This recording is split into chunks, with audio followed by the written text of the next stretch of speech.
going to be the serratus. It's the last thing that you'll feel pain in. Everything else is going to be through here, but this is typically what I find the source of the mobility issue. So we want a lot more activity and exposure through the serratus.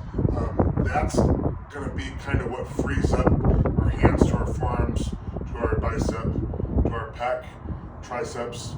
All of that needs to be functioning and active for us to come through good. So it's not really worth necessarily trying to pinpoint like what's causing the elbow pain, what's causing the bicep pain. It's all somewhere within that, and it all kind of works together. So if you straighten one thing out, you have to straighten the rest of it out. And if you don't, you know that you didn't hit the right area. That's kind of one of the indicators that you're in the right area, is that things kind of fall into place. So one thing, just like we do the bar and the lat to try to load and stretch our knees and ankles and hips, we can just do that with a really light weight. The bar is a little bit too light to do it, but we know the indicators of a good stack and a good brace. I should be able to get a full belly, I should be able to have my pelvis tucked under me, and I should be able to have a tall neck, and I should be able to have my lats nice and resting under the bar, right? So if we unrack, we're at 95 pounds here, I'm a little bit, you can see I'm a little bit out of position, my hips aren't tucked under me, my elbows are back, my chest is down a little bit, and I'm not really able to get a full belly. But I can just like sit here, be mindful of those things,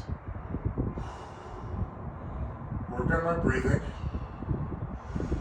work on getting a better position, making small corrections as time goes on. Let some of this load just take and stretch your muscles in your joints.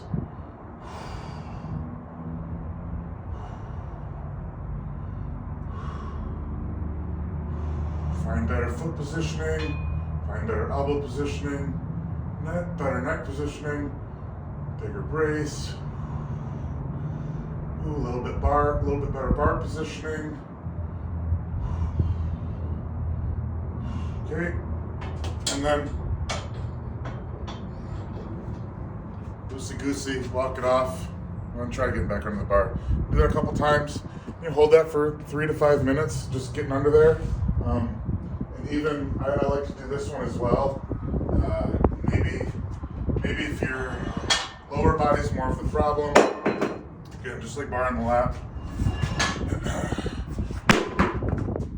we can get under, see how wide I'm going to make sure that I have this upright position. If I'm a little tight, step out and just squat.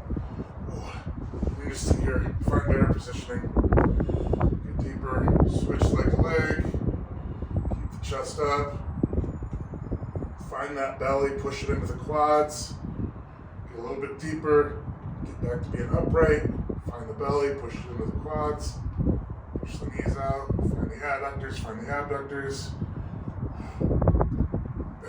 We're good, right?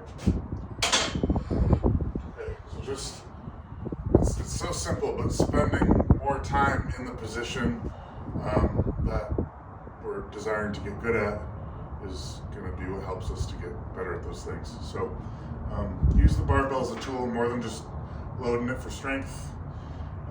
This is the plane of gravity that you're typically going to be using, and so just like we would use speed work or hypertrophy work to drive up the main weights, and both of those things progress upwards, synergistic with one another. Same thing goes for our correctionals. Every tier of stimulation of weights that we'd be using, all the way down to stretching and walking around and stuff. That's why we do the sled pulls. That's why we do shit like this. We're stretching. We're getting to the point where we're so strong that we actually need a little bit of load to get that stretch and to get that position. So keep that in mind across everything that you're training. And I think that's good for this one.